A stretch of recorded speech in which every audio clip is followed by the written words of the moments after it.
Just take a look at the world around you. You feel it, don't you?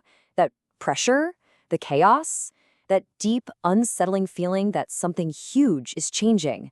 Okay, let's get right into this. What if I told you that, from a very specific, ancient point of view, none of this is random? What if all these events aren't just spiraling out of control, but are actually falling perfectly into place?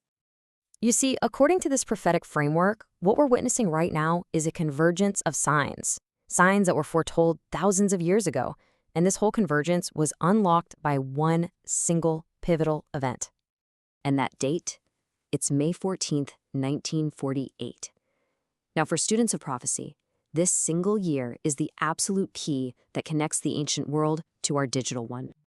So you might be asking, okay, what makes 1948 so crucial?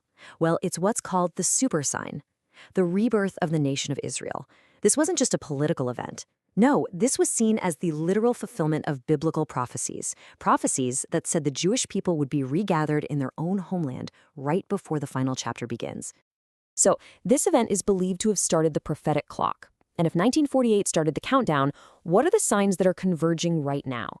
Well, the first one, and maybe the most powerful, is technology. Let's see how this all builds. You know, for any global leader to actually control the entire world, you need an engine powerful enough to manage it all. And for the first time in all of human history, that engine now exists. And its name? It's artificial intelligence. Now, this is where things get really interesting, and maybe a little chilling. AI provides the exact infrastructure for that global economic system described in the Book of Revelation. You know the one, a system where nobody can buy or sell without a mark.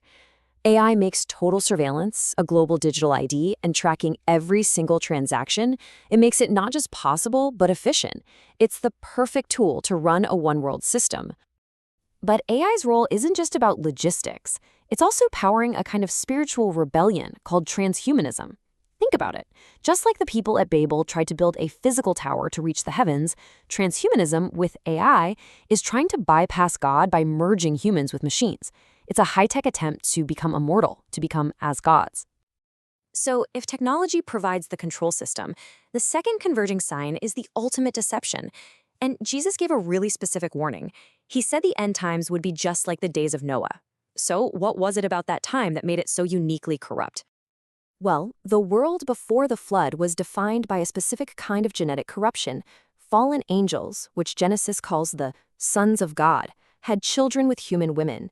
And this produced hybrid offspring known as the Nephilim, these giants of immense power whose very presence corrupted the human gene pool so badly that it was a key reason for the Great Flood.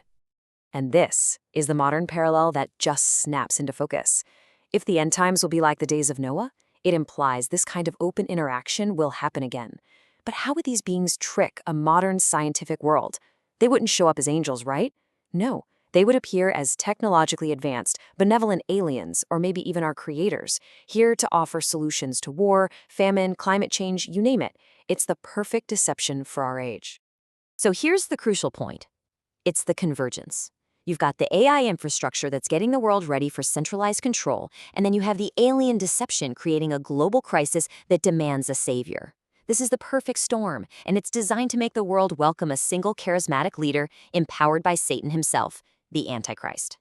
And this leader's rise is what triggers the final 7-year period. It all starts when he confirms a peace treaty with Israel. Then the world enters this false golden age for 3.5 years, until he walks into a rebuilt temple in Jerusalem, declares that he is God, and unleashes the Great Tribulation, a time of suffering like nothing the world has ever seen. So, from this prophetic point of view, the stage is completely set. The technological tools are built. The narrative for the final great deception is being written across our headlines every day. The ultimate question, then, isn't if this is going to happen, but will you have the clarity to recognize the lie when it finally arrives?